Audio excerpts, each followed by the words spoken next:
하나님께서 모세야, 아무런 경고도 없습니다. 바로에게 하늘을 향하여 손을 들라. 모세가 하늘을 향하여 손을 듭니다. 애굽 온 땅에 3일 동안 사람들이 더듬으면서 다녀야 할 만한 흑암이 임하게 됩니다. 얼마나 이 흑암을 강조하는지, 더듬을 만한 흑암이다, 캄캄한 흑암이다. 사람이 사람을 보지 못할 정도니 분간이 안 되는 흑암으로 묘사를 합니다. 여러분이 앞을 보지 못하고 3일 동안 있다라고 생각해 보십시오. 아마 그러면 조금 이해할 수 있지 않을까, 이런 생각이 듭니다. 우리식으로 표현하면 칠흑같이 캄캄한 어두움을 가리킵니다. 그런데 사람이 서로 알아볼 수 없어서 자기 처소에서 일어나는 사람가 한 사람도 없는 애굽 온 땅에 임한 흑암이었는데, 아니 여기 불을 다 껐다고 생각해 보십시오. 이 앞에 추리에 빛이 하나 반짝인다고 생각하면 저 한 곳에 빛이 비칩니다. 이스라엘 백성들이 거하는 곳에는 빛이 있다고 합니다. 애굽 전역을 휩쓸었던 흑암 재앙과는 반대로 이스라엘 사람들이 거하는 곳에는 대낮같이 광명이 있습니다. 바로가 그 마음이 어떠했는지 나오지 않지만 아마 굉장히 심리적 두려움과 공포 속에 있었을 겁니다. 모세를 부릅니다. 좋다, 양과 소는 놔두고 네가 말한 대로 남자와 여자와 어린아이와 노인들을 다 데려와서 너희 하나님께 예배해라. 내가 허락한다. 그런데 모세가 너무 단호하게 거절을 합니다. 우리 자녀들, 우리 부모님들 뿐만 아니라 우리에게 속한 가축은 한 마리도 남겨두지 않고 다 가지고 와야 합니다. 뿐만 아니라 왕이라 할지라도 우리 하나님께 드릴 제물을 내어놓아야 합니다. 이렇게 말을 합니다. 바로가 화가 잔뜩 났습니다. 썩 꺼져라. 한 번만 내가 내 얼굴을 보면 너를 죽이겠다.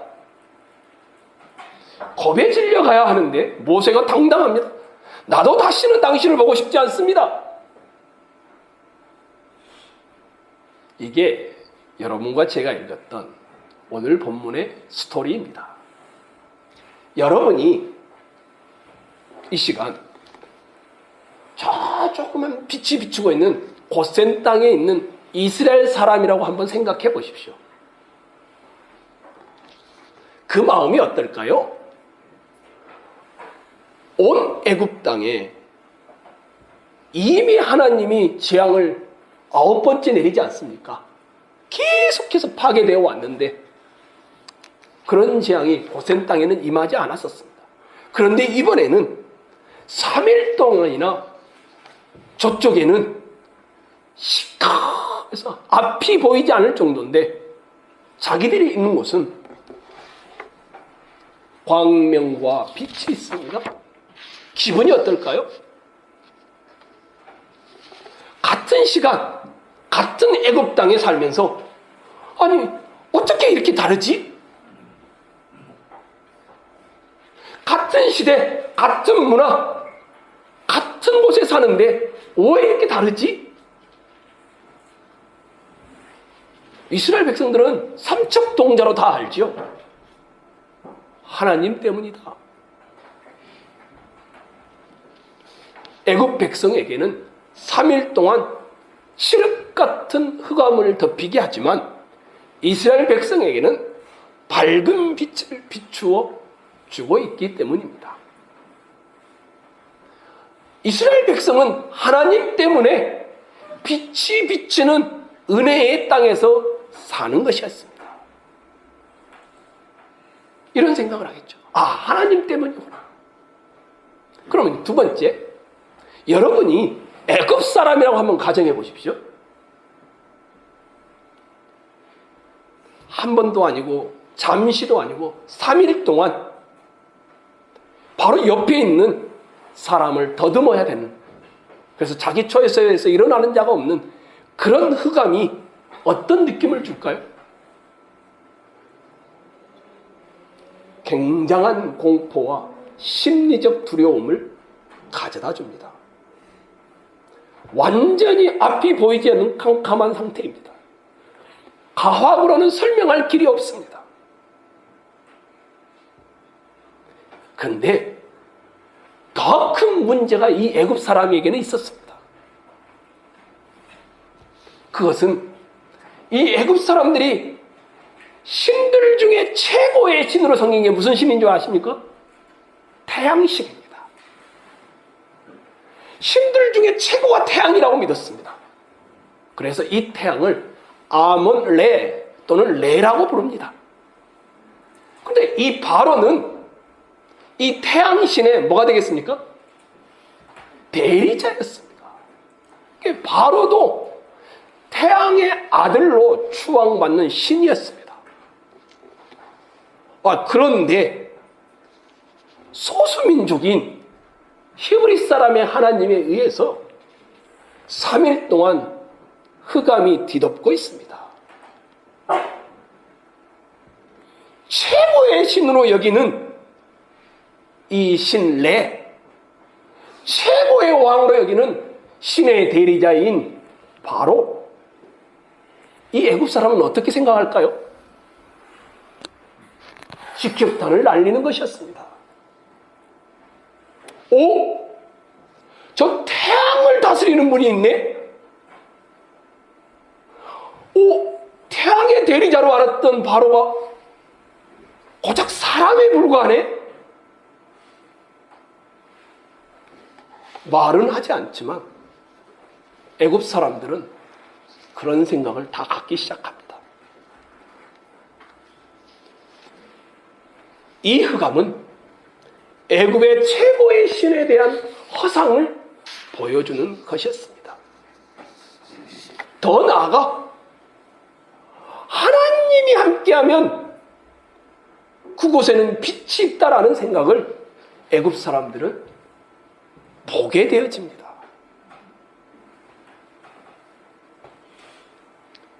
애굽 백성처럼 인생의 목적과 방향을 알지 못하고 어디로 가야 할지 몰라 방황하는 흑암에 놓인 사람들이 있는가 하면, 인생의 방향과 목적을 확실히 하고 바라보며 광명 가운데 인생을 살아가는 사람이 있습니다. 이 둘의 차이는 딱 한 가지입니다. 하나님이 빛을 비추었는가? 지금 하나님의 빛을 비추임 받고 있는가? 여기에 있습니다. 하나님이 계시지 않는 인생은 흑암의 인생입니다. 끝없는 불안과 방황 속에서 한 걸음 한 걸음 더듬으면서 이것이 진리일 거야, 이것이 가치관일 거야 하면서 살아가지만 결국은 파멸로 끝나고 마는 인생인 것입니다. 반면 하나님이 계시는 인생은 빛이 비추인 인생입니다. 제 말이 아닙니다. 여러분이 읽었던, 들었던, 묵도했던 시편 27편 다윗이 지은 시입니다. 다윗이 27편 1절에 이렇게 말합니다. 여호와는 나의 빛이요 나의 구원이시니 내가 누구를 두려워하리요, 이런 말을 합니다.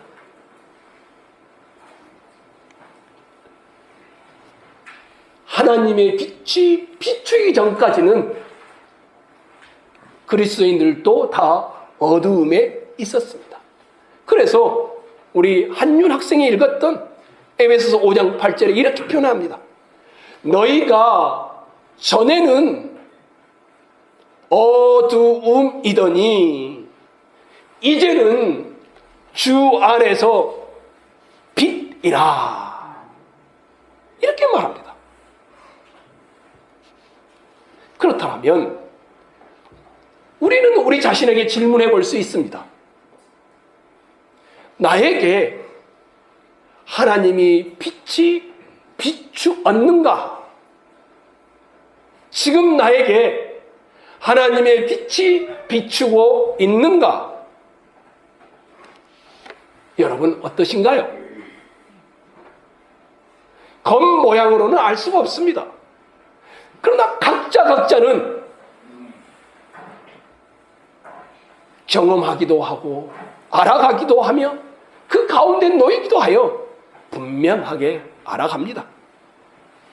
혹시 가룟 유다를 아십니까? 3년 동안 다른 제자들과 함께 주님을 따랐던 인물입니다. 3년 동안 밤낮으로 예수 그리스도와 동고동락했습니다. 가룟 유다가 기적을 보았을까요? 안 보았을까요? 수많은 기적들을 보았습니다.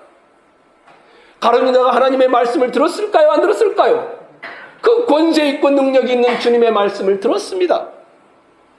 가룟 유다는 사역에 참여했는데 그 중에서도 재정을 담당하는 굉장히 중요한 자리에 있었습니다. 이 가룟 유다에게는 영적 빛이 비출 수 있는 수많은 기회가 있었습니다. 그런데 가룟 유다는 자기의 그릇된 욕망을 향하여 걸어가다가 그 빛들을 다 차단해버렸습니다. 예수님의 임재의 밝은 빛 곁에 있었지만 결국 절망의 밤으로 끝나고 맙니다. 사도 요한이 이 가룟 유다의 모습을 정확하게 묘사를 합니다. 요한복음 13장에 이렇게 되어 있습니다. 유다가 그 조각을 받고 곧 나가니 밤이러라. 유다의 영혼에 영원한 밤이 되었다라는 의미였습니다. 또 한 인물이 있습니다. 요한복음에 니고데모입니다. 나중에는 예수님을 만나지만 그 전 첫 요한복음 3장에 이 니고데모는 거듭나는 것이 무엇인지 모르는 사람입니다. 이 니고데모가 관원이었고 율법의 선생이었고 바리새인이었고 공회원이었습니다. 이 니고데모가 주님을 찾아온 그 시간을 뭐라고 하는지 아십니까? 그가 언제요? 밤에 예수님을 찾아왔다라고 말합니다. 우리는 다 압니다. 왜 그가 밤에 찾아왔는지. 아직 주님이 누군지를 만나지 못했기 때문에 그는 자기의 종교적 직책과 기득권을 잃지 않기 위하여 남몰래 밤에 찾아왔던 것입니다. 가룟 유다는 예수님을 팔려고 할 때도 밤이라고 소개하고 있고 니고데모가 거듭나기 전의 모습도 밤으로 묘사합니다. 요한복음은 명확합니다.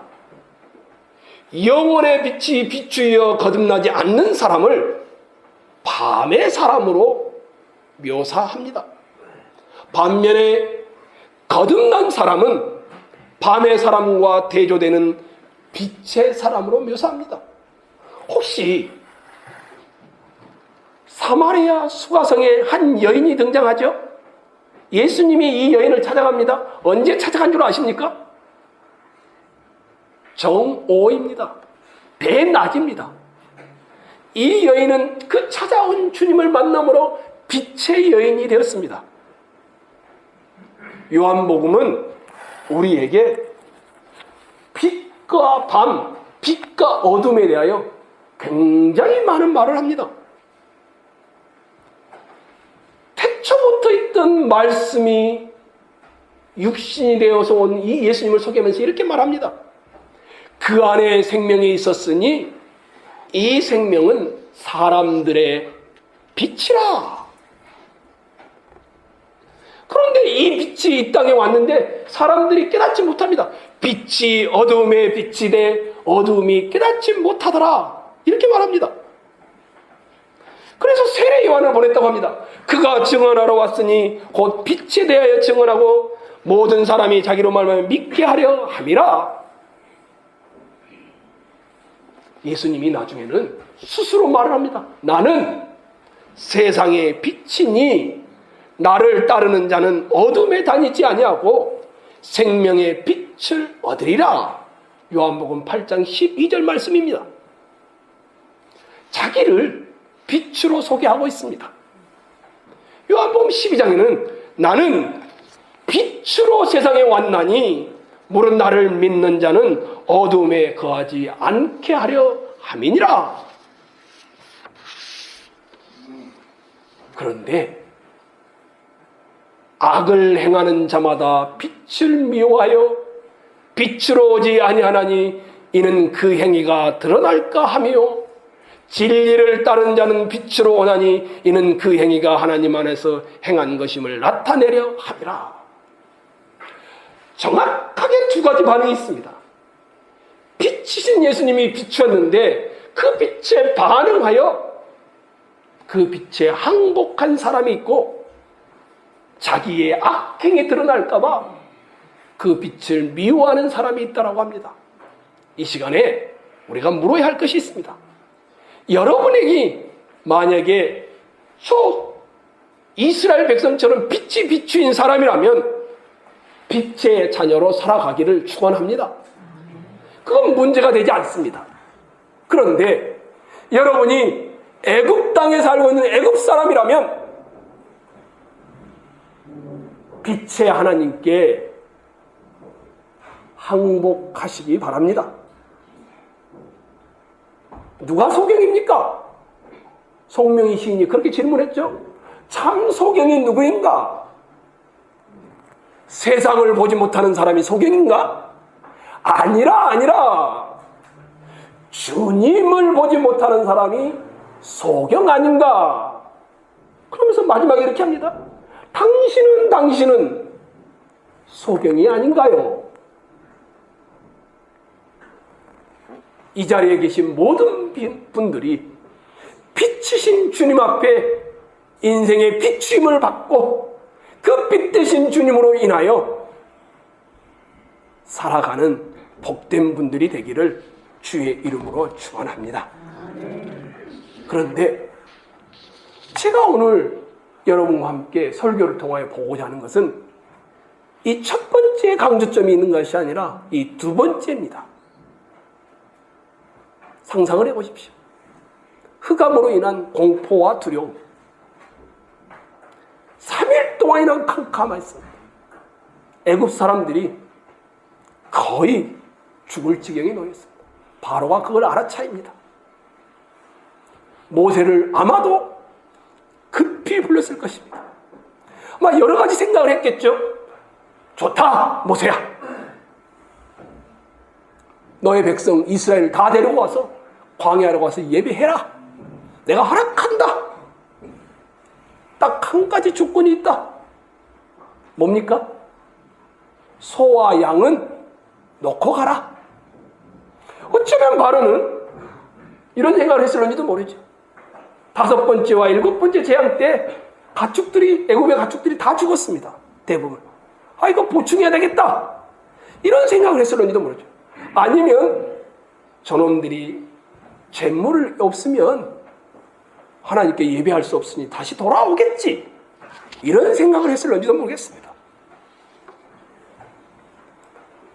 애굽왕 바로는 타협안을 제시한 겁니다. 남의 것을 제 것인 듯이 마음대로 실컷 사용하면서 주인이 달라고 하는데도 내놓기 싫어서 미적거리는 못돼 먹은 사람처럼 바로는 하나님의 백성을 자기 백성인 양 제 마음대로 혹독하게 노예로 부리면서 아예 내놓지 않으려고 발버둥을 쳐왔습니다. 어쩔 수 없어서 어떻게 했습니까? 처음에는 좋다, 장정만 가라. 이제 재앙이 얼마나 혹독했는지 이 흑암 때문에 좋다, 남자와 여자, 어린아이와 어르신들 다 데리고 가라. 단 양과 소는 놓고 가라. 이렇게 타협안을 제시하게 된 것입니다. 근데 모세가 너무너무 단호합니다. 25절, 26절 여러분이 한번 읽었으면 좋겠습니다. 읽겠습니다. 시작.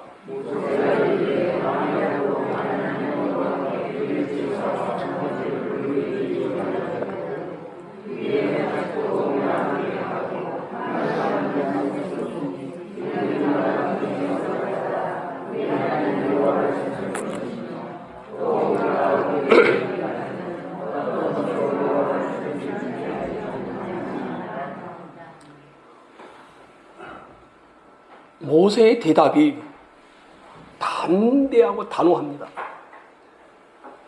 다시 봐보십시오. 모세가 이르되, 그 다음에 뭐라고 됐습니까? 왕이라도 하나님께 드릴 번제물을 내어놓아야 합니다. 영어 성경에 must로 되어 있습니다. must. 반드시 내놓아야 한다. 남녀노소를 떠나 모든 이스라엘 사람과 가축 뿐만 아니라 다 데리고 가겠지만 왕이라 할지라도 하나님께 드릴 예배를 위한 제물을 내어놓아야 한다라고 말을 합니다.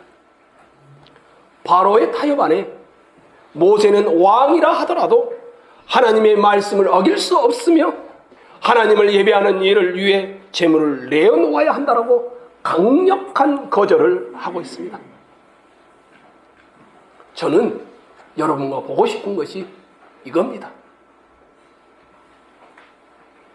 바로는 야 모세야 좋다, 내가 다 들어주마, 딱 한 가지 내 체면을 봐서 소와 양은 놓고 가라. 이 바로는 이미 수차례 모세를 통하여 하나님의 말씀이 무엇인지 다 알고 있습니다. 그런데 양보를 해달라는 겁니다. 바로는 모세를 통한 하나님의 명령, 하나님의 말씀에 대하여 상대화를 시키고 있습니다. 좋다, 남자와 여자, 장정들, 어린아이와 노인들 다 데리고 와서 너희가 말한 대로 너희 하나님 여호와를 섬기라. 단 소와 양은 놓고 가라. 말씀을, 상대방을, 나를 좀 세워달라는 겁니다. 반면에 바로의 이 타협안에 대한 모세의 거절은 왕이라도 한 마리도 놓고 갈 수 없으며 내어놓아야 한다라고 원래 하나님이 했던 말씀을 절대화시키고 있습니다. 하나님의 말씀을 어길 수 없으며 하나님을 예배하는 일을 위해 왕이라도 제물을 내놓아야 하며 한 마리의 가축도 이스라엘에게 속한 것은 다 데려갈 것이며 출애굽기 3장에 약속한 대로 애굽 백성들은 은금 폐물을 내놓아야 할 것이다라는 이 약속을 따라 하고 있는 말입니다. 이 모세는 하나님의 말씀, 하나님을 예배하는 일을 절대화시키고 있습니다.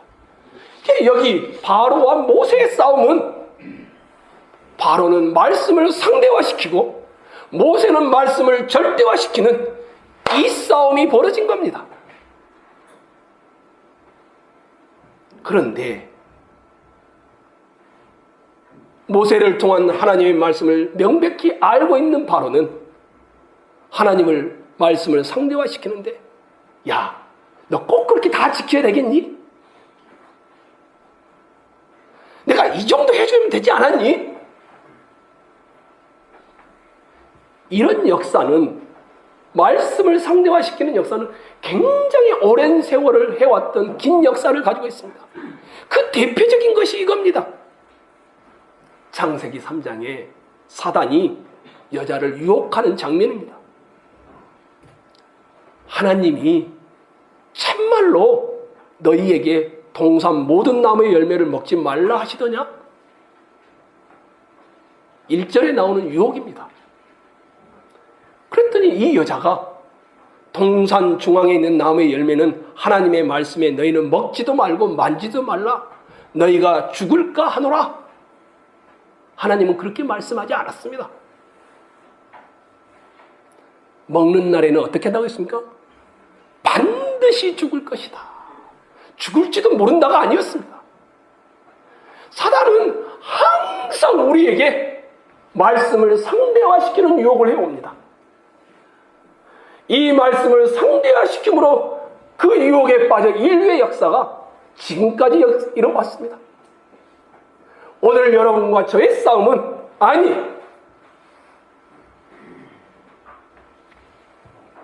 어둠에 있는 이 애국과 같은 세상이 우리를 향한 싸움은 너만 잘났니? 너 왜 그렇게 배타적이니? 너 왜 그렇게 독선적이니? 다른 종교도 좀 인정해야지. 상대화를 시키는 유혹 앞에 놓여 있습니다. 절대와 상대의 싸움을 하고 있습니다. 야, 적당히 하자. 우리 철저히 하자. 대충 하자.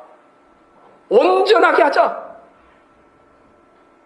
오늘날 우리에게 어두운 빛을 모르는 자들이 다가오는 방식이 항상 이 방식이었습니다. 그 타협은 세상은 절대라는 말을 사용하지 말라는 것입니다. 바로는 이미 모세를 통해 여호와께 희생 제사를 드리기 위해 짐승이 필요하다는 것을 알고 이 모세를 통해 이스라엘에 속한 모든 짐승을 가지고 갈 것을 들었고, 그럼에도 불구하고 타협안을 제시하며 하나님의 말씀을 상대화시키고 있습니다. 물어볼까요? 여기 계신 모든 분들, 여러분 생각은 어떻습니까? 남자와 여자가 결혼하기 전에 서로 좋아하고 사랑하니까 성관계를 가져도 될까요? 어떻습니까? 불쌍하고 불쌍하니 남자가 여자가 여자와 더불어 사랑하여 가정을 이루는 동성애를 해도 될까요? 그들에게도 인권이 있고 삶의 존중을 해야 하니 가능할까요? 여성의 인권을 지켜줘야 하니 태아 속에 있는 아이를 낙태시키는 것을 합법화시켜도 될까요? 지금 세상이 싸우고 있는 내용들입니다. 세상은 말씀을 따라 살아가는 사람들을, 역사적이고 전통적인 교리를 지키며 사는 사람들을 시대에 뒤처졌다고 말합니다. 독선적이고 배타적이라고 말합니다. 그리고 비난합니다. 그런데 이런 비난은 이 교회가 처음 세워졌던 초대교회 교인들이 그 당시에 똑같이 받았던 비난이었습니다. 초대교회 당시에는 수많은 신들이 있었습니다. 로마는 이 신들에 대해서 다 관용적이었습니다. 그런데 기독교인만 배타적이었고 다른 신들을 인정하지 않았기 때문에 사회 위협의 존재로 자리 잡게 되었습니다.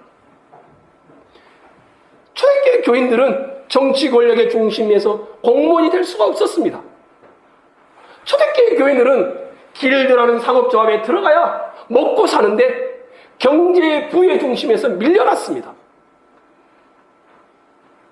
때로는 박해를 받아 목숨을 잃기도 했습니다. 로마 정부는 유독 기독교에 대해서만 적대적이었습니다. 왜 그랬을까요? 그 당시에 가장 잘 먹고 잘 살고 똑똑하다고 하는 엘리트들은 초대교회 성도들을 조롱했습니다. 조롱의 내용이 그겁니다. 야, 너도 좋고 우리도 좋아야 되지 않겠느냐? 세상 사람들은 각기 신들을 모시고 있으며 동시에 모든 다른 신들에 대한 존경심을 가지고 있었습니다. 반면 초대교회 교우들은 우상 숭배하는 것을 기독교인 되는 순간부터 금지했습니다. 다른 신에게 경배하는 것을 하지 못하도록 했습니다. 그래서 로마 황제가 신이 되어 경배하는 것을 하지 않으니 경제적 불이익이 주어지고 공무원이 될 수가 없었습니다. 그래서 로마 정부는 이들은 사회적 분열을 초래하는 집단으로 여겨 유독 기독교만을 그렇게 핍박했던 것이었습니다. 가족 구성원 중에 한 사람이 주님을 만나서 빛이 비추어서 기독교인이 됐습니다. 아니, 가족에서 노예로 일하는 사람이 주님을 만나서 기독교인이 됐습니다. 그러면 어떻게 합니까? 그들은 그때부터 우상을 경배하지 않았습니다.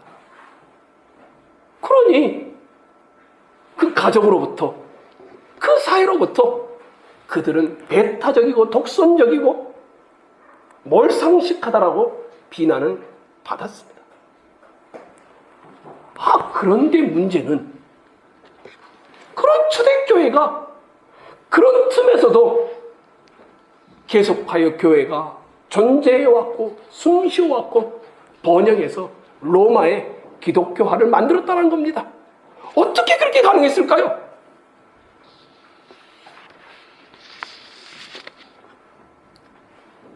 달랐기 때문입니다. 달랐기 때문입니다. 뭐가 달랐을까요? 기독교인들은 그 당시에 가난했습니다. 그런데 더 가난한 고아와 가보를 돌아보는 일을 게을리하지 않았습니다. 기독교인은 그 당시에 사회적 약자들이었습니다. 그런데 사회적 약자들의 정의를 위해 그들은 기꺼이 싸웠습니다. 무엇보다도 그 당시는 일본, 중국, 한국, 인도네시아 다국적의 사람들이 로마에도 살았고 그 주변에 다 살았습니다. 그런데 다 민족성을 가지고 있으니 타 민족을 터부시했지만 이 기독교만은 민족성을 넘어선 사랑과 평화를 가지고 있었습니다. 그런데 이들이 다른 것은 그보다 더한 것이었습니다. 1세기 당시에 이 성문화, 이 섹스 문화는 엄청났습니다. 부인이 있어도 다른 사람을 또 잠자리 하는 것이 일반적이었습니다. 노예를 자기의 노량물로 삼는 것도 일반적이었습니다.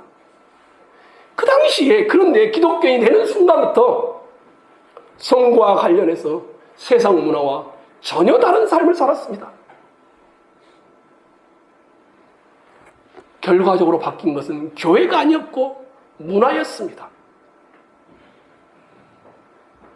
그 당시 모든 종교들은 신에게 잘 보여서 축복을 받아야 되는데 기독교만 은혜를 강조했고 누구든지 그 은혜 앞에 나오면 사유함을 받고 달라진 삶을 드러냈기 때문에 그렇게 독선적이고 배타적이었지만 기독교는 침식당하지 않고 존재하고 부흥했습니다. 여러분에게 물어야 합니다. 성도 여러분, 혹시 여러분은 절대적인 말씀을 상대화시키고 있지 않습니까? 초대교회는 분명히 세상과 달랐습니다. 복음에 대한 배타적이고 독선적인 소신과 확신을 가지고 살아갔지만 그들은 역사를 바꿔놓았습니다. 한 가지입니다. 말씀을 절대화시켰기 때문입니다. 절대적 윤리, 절대적 가치관, 배타적 진리, 배타적 가치관, 배타적 윤리를 가지고 그들은 살아갔습니다. 주님 말씀하시면 내가 나아가리이다. 여러분 찬양하죠? 주님 뜻이 아니면 내가 멈춰서리이다. 나의 가고 서는 것 주님 뜻에 있으니 오 주님 나를 이끄소서. 주님 말씀하시면 내가 나아가리이다. 주님 뜻이 아니면 내가 멈춰서리이다. 우리가 부르고 있는 찬양입니다. 과연 나는 하나님의 말씀이 절대적으로 믿고 지키고 순종하고 절대적 권위로 인정하고 있는가? 이것을 물어야 합니다. 아마 제가 이 이야기를 하면 아마 여러분 대부분은 기분 나빠하실 겁니다. 정확하게 감리교 교회사에 나오는 한 이야기입니다. 1900년 강화도 있죠. 강화 북부에 북부 해안에 홍의 마을이 있습니다. 지금도 역사적으로 추적하면 다 가능합니다. 그 마을에 종순일이라는 부자가 살고 있었습니다. 근데 선교사님 한 분이 섬과 이쪽 강화도 쪽을 지나다니면서 선교 여행을 떠났어. 이 종순일 씨가 이 선교사님을 통하여 복음을 믿게 되었습니다. 이분은 배웠던 분인지라 한자어로 된 성경을 읽으면서 신앙이 조금씩 자라나기 시작했습니다. 그러던 어느 날 마태복음 18장을 읽다가 멈추어 서게 됐습니다. 잘 아실 겁니다. 예수님의 비유입니다. 임금에게 1만 달란트 빚진 신하가 그 빚을 탕감받고 나아가다가 자기에게 100데나리온 빚진 자를 만났는데 탕감해 주지 않고 감옥에 넣어버립니다. 그 사실을 한 임금이 화를 내면서 그 자를 다시 잡아다가 옥에 가두어두는 내용입니다. 이 부자였던 종순일 씨가 이 말씀 앞에 멈춰서게 됐습니다. 몇 날 며칠을 고민하다가 오후에 선교사님이 순회하면서 했기 때문에 그곳에는 목사가 있지 않았습니다. 전도사님처럼 하는 한 분이 증인되었습니다. 오후 예배를 마치고 자기에게 돈을 빌려간 모든 사람들을 다 불러 모았습니다. 그리고는 이 마태복음 18장 이야기를 꺼내는 것이었습니다. 자기가 주님의 사죄를 받은 것이 1만 달란트 빚진 자와 같은데 100데나리온 빚진 여러분들을 내가 탕감하지 못했던 것이 너무 자기에게 이 말씀이 꽂혔다는 내용입니다. 그리고는 이 전도사님과 증인이 되어서 그 앞에서 빈 문서들을 다 불태워 소각했습니다. 여러분은 이제 나에게 빌려준 돈은 한 푼도 없어. 자유요. 이런 것이었습니다. 근데 이것으로 끝나지 않았습니다. 이 종순이 씨는 또 성경을 읽다가 내 소유를 팔아 가난한 자들에게 주고 나를 따르라. 자산을 처분하여 교회에다 헌금을 합니다. 그리고 또 얼마 있다가 예수님께서 제자들을 짝지어 둘씩 보내는 장면을 보고 아내 되는 사람과 벗짐을 지고 이 강화도, 주문, 웅진, 성모 이런 모든 섬들을 돌아다니면서 전도하기 시작했습니다. 수십 개의 개척교회를 설립하고 이분은 전도자로 있다가 생을 마감했습니다. 제가 여러분에게 드리는 말씀은 한 가지입니다. 종순일 씨는 말씀을 상대화시키지 않았습니다. 자기가 할 수 있는 것만 좋아하고 아멘 하고 싶은 것만 하고 이러지 않았습니다. 절대적 말씀 앞에 자기를 복종하고 순종했던 결과물입니다. 여러분과 저는 하나님의 말씀을 상대적으로 여기지 않습니까? 듣기 좋은 것은 아멘 하지만 순종하기 곤란한 것은 침묵하지 않습니까? 내 마음을 기쁘게 하는 것은 좋아하지만 내 내면의 죄를 지적하는 것은 이 문 밖을 나가면 잊어버리지 않습니까? 길을 닫아버리지 않습니까? 어쩌면 듣기는 듣고 있는데 교회 문화에 익숙해 있는데 흉내는 내는 신앙생활을 하지만